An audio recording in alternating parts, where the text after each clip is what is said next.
What up, world? We back in here, one more reaction video, ladies and gentlemen. So as I tell you, I get up every morning, I stretch, I meditate, and I just try to consume something meaningful and positive.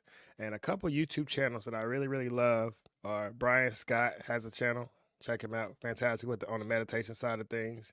And Timeless Knowledge, they just share a bunch of random clips, whether it's from Emmet Fox or Brian Tracy or Claude Bristol or Broad Proctor or Earl Nightingale. You never know who you're going to hear from. But I was listening to this morning while I was lifting weights, and I just had to bring it to the channel because this is a debate going on amongst the masses right now. And if you dig what you hear, share it for a while. Let's get it.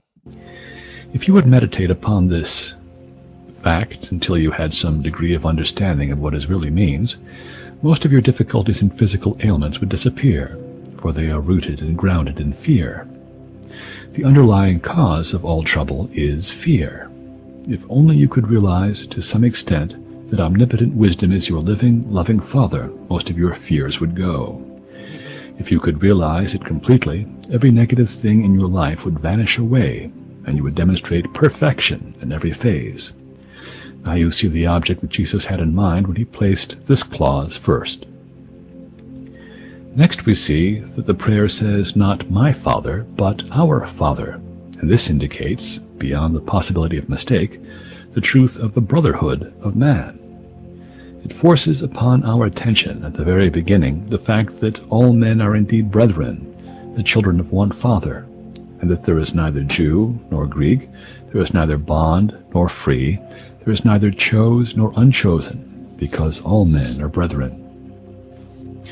Here Jesus is making his second point, ends all the tiresome nonsense about a chosen race, about the spiritual superiority of any one group of human beings over any other group. He cuts away the illusion that members of any nation or race or territory or group or class or color are, in the sight of God, superior to any other group. A belief in the superiority of one's own particular group, or herd as the psychologists call it, is an illusion to which mankind is very prone, but in the teaching of Jesus it has no place. He teaches that the thing that... Now we're going to run that part back, but where we are in society right now, with the war going on in the Middle East, with the rise of Kanye's style of new music and how the younger generation is feeling. Mark Twain says history doesn't repeat itself, but it often rhymes. And I've been watching this YouTube channel, Predictive History, and it would just talk about the patterns of the wars, not only that America has been in before, but just throughout lifetime, right? And in 1960, not many Americans knew anything about Vietnam.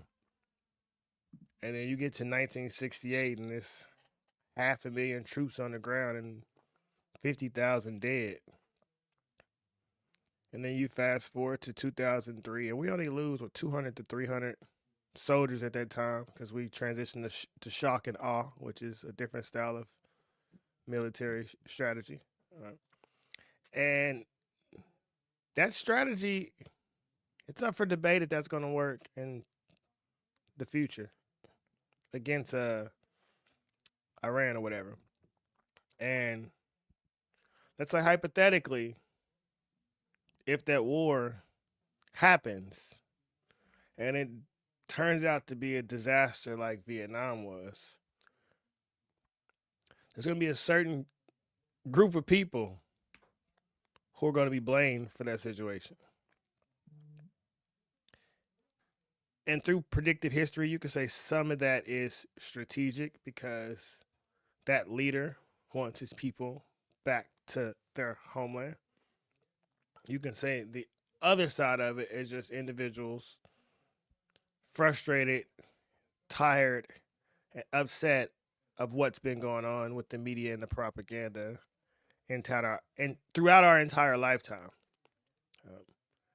I'm not on the side. Like, all of this is so new to me because I wasn't raised in this world, right? I'm stepping into it now. Let's say hypothetically there is a master race. There's God's chosen people. You are the ones. Okay, now what? Like I'm not really here to debate that. I just want to know what would be the next step in fixing society. Is there a fix to society? Does declaring a master race stop all the wars? You know, there's a lot that goes on to, like I said, it's a lot of propaganda, and you got to dig through it. And as it's my grandfather said, eat the meat and spit out the bones. And there's a reason Albert Einstein said, I'm not sure what World War III will be fought with, but I'm positive the World War IV will be fought with sticks and stones, because we're playing with some crazy energy out here. But as Michael Jackson said, all I'm trying to say is that they don't really care about us. And we all see what goes on in our social media algorithms. Black men this, black women that, white men this, white woman that, men are this, women are that. Like it's all division. And if I wanted to conquer you, wouldn't I have you distracted with something that ain't really important? So you ain't paying attention to what I'm doing or what I got cooking up. Versus, I think every man, leader, captain, champion knows you study your opponent. You scout the defense. You look at what is internal holes you have that you need to plug, so there is no weaknesses. And so you can tie that to the Sermon on the Mount from Emmet Fox, is that I am my brother's keeper. And I won't say right now, but it's gonna get to a point that it won't matter if the person next to you is black or white or Hispanic or whatever. It's if somebody's shooting at you, or they got your back to shoot back at the enemy. Because if we fall for the low level propaganda, it's gonna be really easy to pick you off, and it's been working really, really good in America. As I say, you gotta check out Manning Johnson's book, Color, Communism, and Common Sense. You gotta go listen to his farewell speech. You gotta go read The Miseducation of the Negro by Carter G. Woodson. You gotta read the autobiography of Malcolm X. It's a lot of wisdom out here in these books. TNT Rocks the Globe by Claude Bristol. United we stand, divided we fall. And currently, right now, let's say hypothetically, there was someone plotting to overthrow America, right? What's their biggest threat? The men are fighting with the men based on their skin color. The women don't get along with the men, so there is no unity. Versus, you think it's all this division in China and Russia and North Korea and Australia? You could say maybe, but I don't know. I think we need to lock in like a heavyweight fighter, you know,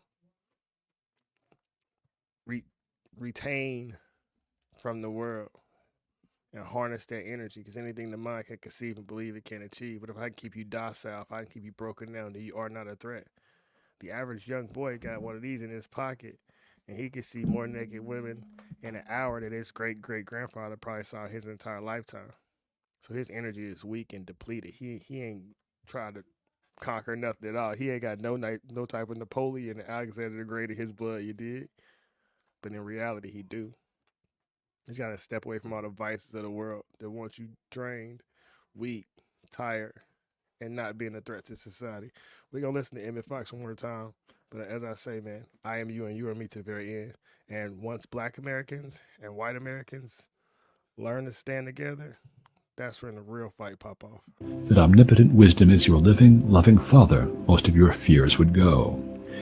If you could realize it completely, every negative thing in your life would vanish away, and you would demonstrate perfection in every phase. Faith over fear. Now you see the object that Jesus had in mind when he placed this clause first.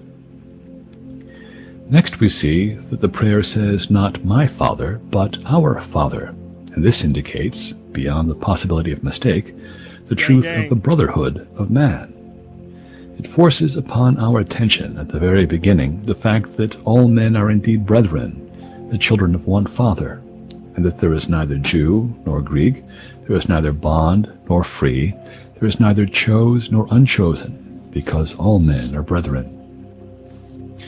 Here Jesus is making his second point, ends all the tiresome nonsense about a chosen race, about the spiritual superiority of any one group of human beings over any other group. He cuts away the illusion that members of any nation or race or territory or group or class or color are, in the sight of God, superior to any other group. A belief in the superiority of one's own particular group, or herd as the psychologists call it, is an illusion to which mankind is very prone, but in the teaching of Jesus it has no place. He teaches that the thing that places a man in the spiritual condition of his own individual soul, and that as long as he is upon the spiritual path, it makes no difference whatever to what group he belongs or does not belong. Romans 12:2. Do not conform to this world. See, most people are spiritually broken. Like spiritually have a negative balance. But I believe if hurt people can hurt people, heal people can heal people. And that's where it's up to us. The ones who can see through all the false division and see through the propaganda. And the ones who want to find the light, they will. And the ones that don't, as they say, let the dead bury the dead. But if keep moving forward and understand you have a gift inside of you. And no matter what race you are, you can shine your light. We need all of each other now more than ever, collectively. And collective consciousness is real. That's why the masses and the media, they fear. I need you to see it everywhere you turn so it can seep into your subconscious mind. But as James Allen said, as a man thinking, if you would guard your body, you must protect your mind.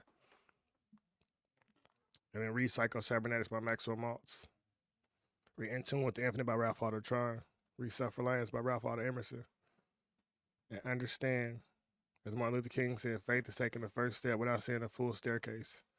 But you take 10 steps towards God, and He going to take 10 steps just towards you, and then boom, watch what happen. We out here.